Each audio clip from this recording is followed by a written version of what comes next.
नमस्कार, news for nation देख रहे हैं आप। मैं हूं आपके साथ रश्मि। जिस प्रशासनिक अराजकता को लेकर बिहार विधानसभा की तस्वीरें 2 से 3 दिनों में देखने को मिली है, आज इसी मुद्दे को लेकर एक बार फिर से सदन की शुरुआत हुई। और इतना ही नहीं, स्पीकर विजय सिन्हा ने भले ही सदन में अपनी वापसी करनी हो, लेकिन अभी भी वो दुख स्पीकर विजय सिन्हा के चेहरे पर साफ झलक रहा है। इतना ही नहीं, स्पीकर विजय सिन्हा ने यह भी साफ कर दिया है कि जब तक प्रशासनिक अराजकता की कमियां दूर नहीं होगी, तब तक विधायिका मजबूत नहीं हो सकती। ऐसे में हमारे वरिष्ठ सहयोगी कौशलेंद्र प्रियदर्शी आपको बताएंगे कि आखिर स्पीकर विजय सिन्हा क्या संदेश सीएम नीतीश कुमार को देना चाहते हैं और प्रशासनिक अराजकता को लेकर क्या सवाल उठाए हैं स्पीकर विजय सिन्हा ने। देखिए, सबसे जो महत्वपूर्ण है कि विजय सिन्हा ने ये पूरा संबोधन नीतीश कुमार के लिए किया है। और जिन बातों पर विधानसभा में नीतीश कुमार उबल पड़े थे कि आपके सत्ता और आपके शासनकाल में प्रशासनिक अराजकता है, कल विधायकों ने, बीजेपी के विधायकों ने कहा कि जंगल राज है। बीजेपी के विधायकों ने कहा कि बीडीओ से लेकर के सीओ तक भ्रष्टाचार का नमूना है, मतलब पूरे प्रदेश में भ्रष्टाचार है। उन्हीं बातों पर एक बार फिर विजय सिन्हा आज अड़ गए। एक प्रकार से आप कह लें कि उन्होंने बता दिया नीतीश कुमार को कि इन सारे चीज़ों पर विचार करना होगा। हालांकि विजय सिन्हा ने यह भी कहा कि लोकतंत्र के मंदिर में नीतीश कुमार ने भरोसा दिया है कि लोकतंत्र की मंदिर की प्रतिष्ठा नहीं गिरने देंगे। तो बड़ा सवाल तो यह है कि प्रतिष्ठा गिरने के बाद कितना उठेगा, ये तो भगवान मालिक है।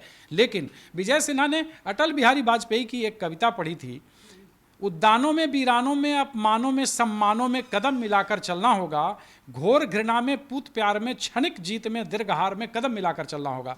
तो ये सदन के नेता को, सदन के कस्टोडियन का संदेश है। भला सोचिए कि जिसकी 86 उम्र कम है, जो नीतीश कुमार ने कहा था कि ऐसे संविधान पढ़िए, तो उन्होंने कहा, सदन के कस्टोडियन ने कहा था कि संविधान आप ज़्यादा जानते हैं। कितना जानते हैं तो समझ में आ गया था, लेकिन कहा जाता है ना कि क्रोध में सब कुछ लोग भूल जाता है। तो एक प्रकार से आप कह लें कि विजय सिन्हा ने एक बार फिर से शालीनता से प्रशासनिक अराजकता की बात फिर से सदन में उठा दी। तो ये विपक्ष को बैठे बिठाया मौका मिला। जिस तरीके से लखीसराय की घटना घटी उसे लेकर के, और इसमें कहीं ना कहीं जो राष्ट्रीय अध्यक्ष हैं ललन सिंह, उनका इफेक्ट है कि लगातार ललन सिंह के संरक्षण में, चूंकि उनका वो लोकसभा क्षेत्र है, सबको याद होगा कि किस तरीके से विधानसभा चुनाव से पहले वहाँ एक पुल के उद्घाटन में जब विजय सिन्हा को नहीं बुलाया गया था तो विजय सिन्हा उबल पड़े थे। इसमें भी ललन सिंह पर दोष मढ़ा गया था। इस बार भी जो सारी चीज़ें चल रही है, एक ऑडियो क्लिप आया था, उसमें बीच में ललन सिंह की बात विजय सिन्हा ने भी कही थी। और राजनीतिक प्रतिद्वंदिता किसी से छिपी नहीं है। एक लखीसराय के विधायक हैं, एक मुंगेर के सांसद हैं, एक जदयू के राष्ट्रीय अध्यक्ष हैं, एक विधानसभा के अध्यक्ष हैं। तो यहाँ भी वो इफेक्ट दिख रहा है कि लखीसराय मसले को लेकर के मुख्यमंत्री ने भी कहा कि आप अपने क्षेत्र की बात को लेकर के ऐसे नहीं कीजिए। तो आ गई बात ना वहाँ से।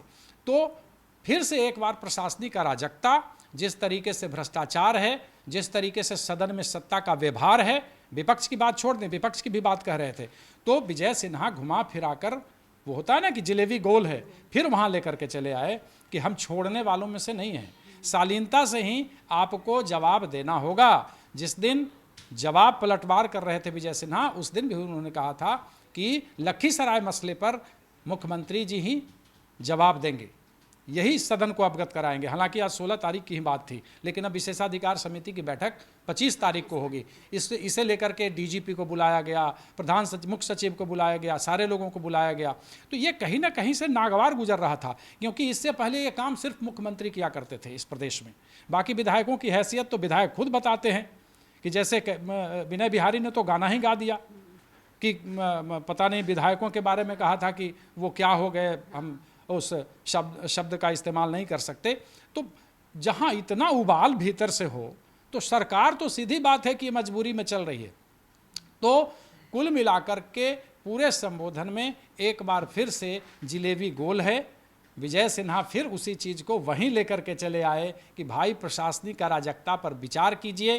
प्रशासनिक अराजकता की बात जब हमने कही तो आपने लोकतंत्र के मंदिर में ही जिस तरीके से लोक को, माने जनता को, आसन को संबोधित करते हुए खूब सुनाया, ये तो दुनिया ने सुना, देश ने सुना, राज्य ने सुना, लेकिन हम उससे मुद्दे पर समझौता करने वाले नहीं हैं। प्रशासनिक अराजकता जो है प्रदेश के अंदर, जिस तरीके से अफसरशाही है, लाल फीताशाही है, उससे न सिर्फ नेता सफ़र कर रहे हैं, जनता भी सफ़र कर रही है।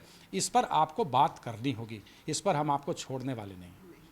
यानी कि इशारों ही इशारों में और शालीनता के साथ स्पीकर विजय सिन्हा ने सीएम नीतीश कुमार को ये अच्छे से समझा दिया है कि जब तक आपकी सरकार में प्रशासनिक अराजकता नहीं आ जाती तब तक आपकी विधायकी मजबूत नहीं होगी। कई बार हमने देखा है कि सीएम नीतीश कुमार के मंत्रियों की तरफ से ये कहा जाता है कि अधिकारी बात नहीं सुनते, चपरासी बात नहीं सुनते। तो कई सारी ऐसी कमियां हैं जो सीएम नीतीश कुमार की सरकार में देखी जा रही है, और यही वजह है कि एक तरफ जहां सीएम नीतीश कुमार अहंकारी और उग्र नजर आए, और इसके साथ ही भले ही स्पीकर विजय सिन्हा ने बातों को गोल गोल घुमाया हो, लेकिन उन्होंने अपना संदेश सीएम नीतीश कुमार को साफ दिया है कि सबसे पहले आपको अपनी सरकार में प्रशासनिक अराजकता को दूर करना ही होगा। फिलहाल के लिए इतना ही। ज्यादा अपडेट के लिए आप बने रहिए न्यूज़ फॉर नेशन के साथ। नमस्कार।